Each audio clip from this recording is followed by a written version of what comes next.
sure y'all aren't just reciting the Walmart anthem? We opened this one on...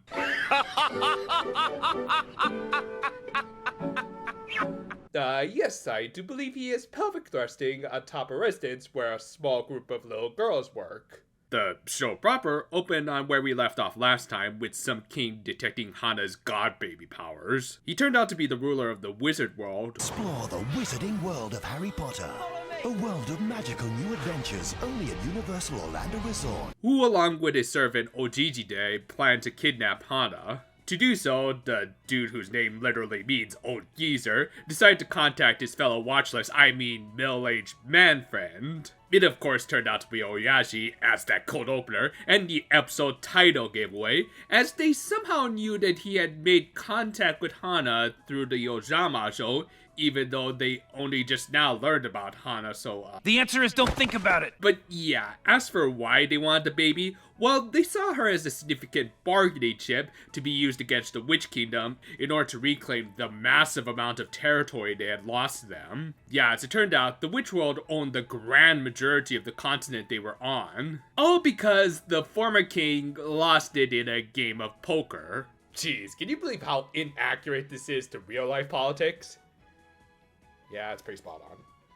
And from there, they just kind of rushed through some significant exposition about how Oyashi's original caper of the bad cards was all a part of a coup against the witch's world by throwing it into chaos. That obviously didn't work out, and we ended up with one of the weaker storylines of the first season. But yeah, other than that bit of kind of massive info dumping that I legit had to rewind the episode on, I did actually like this world building overall of essentially two countries trying to screw each other over, which ultimately left one in a heavily poverty-stricken state. All jokes aside, this is kind of a realistic scenario that has even played out for a lot of real-life countries, like Japan for instance, especially after World War II had left them kind of desolate because of their government, so maybe this is even kind of a clever little commentary. Anyway, Oyashi, to his credit, was hesitant accepting this job, knowing how much the Ojamajo had put into raising Hana. But that all went out the window when Gigi offered him the title of Baron.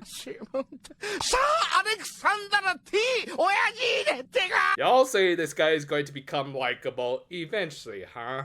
Back with the Ojamajo, they were off to a choir contest where they would represent their school, and since they were going to leave Pop in charge of the Mahodo, they tried to lighten her workload by taking Hana with them. Now, of course, even then, it would be hard for Pop on her own, but fortunately, she had her Sim Squad to rely on. With that, everything seemed to be okay, until...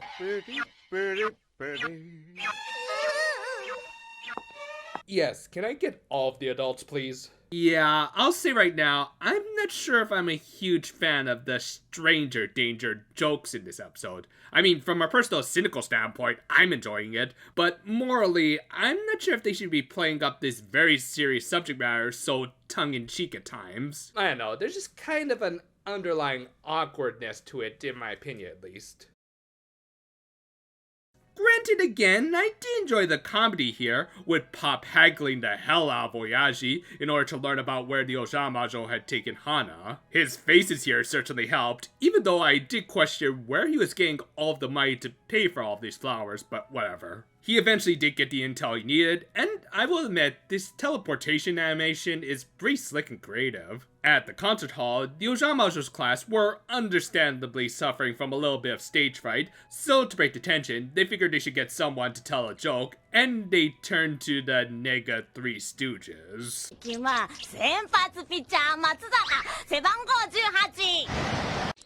Oh, brother, this guy stinks! Fortunately, Hazuki's reaction was funnier than a joke they could tell, so it at least indirectly worked out. No, and also, as for why Yuki was here instead of Seki...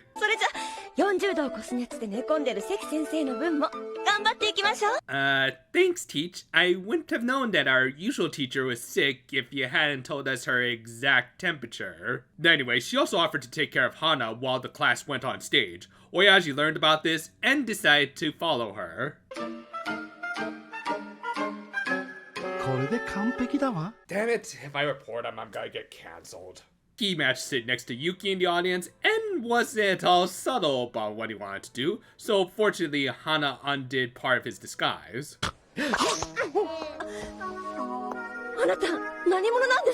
Now, Sensei, don't be judgmental. Seriously, I can already hear Kotaku writing a clickbait article about how all of this was problematic. Anyway, Oyashi was forced to abort this plan and try again later. With that, the Ojamajo's class just kind of won the contest off screen. I mean, yeah, I know it's not important to this episode, but still, that is a bit of an awkward transition, you have to admit. Anyway, Yuki explained what had happened with Oyashi to the Ojamajo in a not too PC way. 変なおじさん花ちゃんを無理やり抱っこしようとしただけだけどなんか怪しかった Just to clarify, I'm not actually taking all of this all that seriously. I just find it kind of hilarious to view it from current day, more Western perspectives. Anyway, the Ojamajo tried to get Hana to safety by air, but Oyashi followed them to the Mahodo. From there, he tried to be a literal fly on the wall, I'm guessing to get some intel, but Hana quickly undid his disguise. これが親父での正体 Oui. お久しぶりですね。 Damn it, why didn't anyone teach Hana how to use bug spray? Regardless, since he was still on friendly terms with the Ojamajo, he managed to convince them that it was just more of his usual antics. From there, he convinced them to join for a fancy dinner at a restaurant, which in turn got them to take Hana with them in order to give Majurika a little relief for the night. 実は見たいテレビ番組があるわかったサンバでナイトフィーバーやろう Because of course they're gonna make another cheap remake of a classic with a race swap cast. At the same time, the Witch Queen had sent her attendant Majorine to do something in the wizard's world. The Ojamajo arrived at the restaurant, which had to be one of the fastest pop-ups ever, considering that there had been nothing there the previous day. Inside, they met the head chef and his very purple mustache and hair, which, yeah, obviously this is Oyashi putting on a voice that was somehow worse than his toad form. Granted, he wasn't quite as bad as the Ojamajo and their endless list of demands. 私スープとかサラダとかいいからさステーキをすぐにね However, as Doremi was eating her steak, Hana hit Oyashi's nose, resulting in... Damn, those health inspectors have been working fast ever since the pandemic. With his cover blown, he decided to just drop any subtlety and just run off with his target. With that, the episode ended on an actually gripping cliffhanger, with our heroines being petrified, with the only hope being that Majurika wouldn't be too entranced by Brazilian Travolta's sick dance moves. It might have taken a little while, but damn, is it nice to actually have stuff happening in the show again. Obviously, having an actual conflict helps any story, but this episode managed to establish a lot between the witch and wizard's worlds. Maybe a little too much at times, to the point the Ojamajo didn't get a lot of screen time in this one. But the next episode should be able to fix that, and again, it's just nice to actually have some plot progression.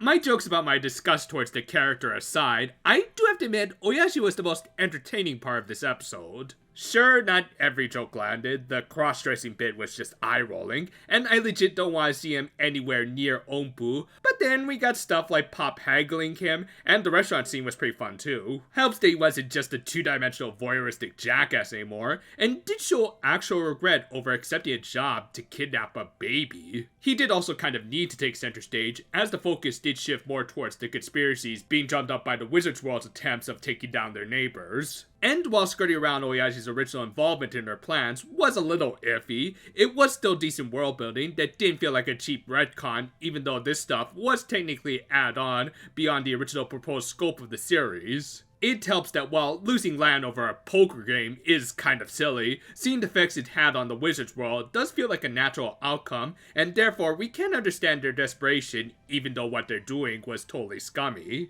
Thus, overall, I would say this was a very solid world-building episode, though not much of a character-building episode, aside from Oyashi, as the Ojamajo were just kinda there, though for understandable reasons. And hey, if anything, it's nice to know that Yuki is totally based. With that though, we're gonna go back to working on a certain parody review that ended up becoming a lot longer than we originally expected. Yep, the Crime Catch Policure one-shot review actually ended up doubling in length as there was just so much more to talk about, which should give you a good idea of how much of a good send-up it is to Policure with the next series just over the horizon. So look forward to it. And until then though, for now, even Oh come on, it's just a little cough, you don't have to freak out about it.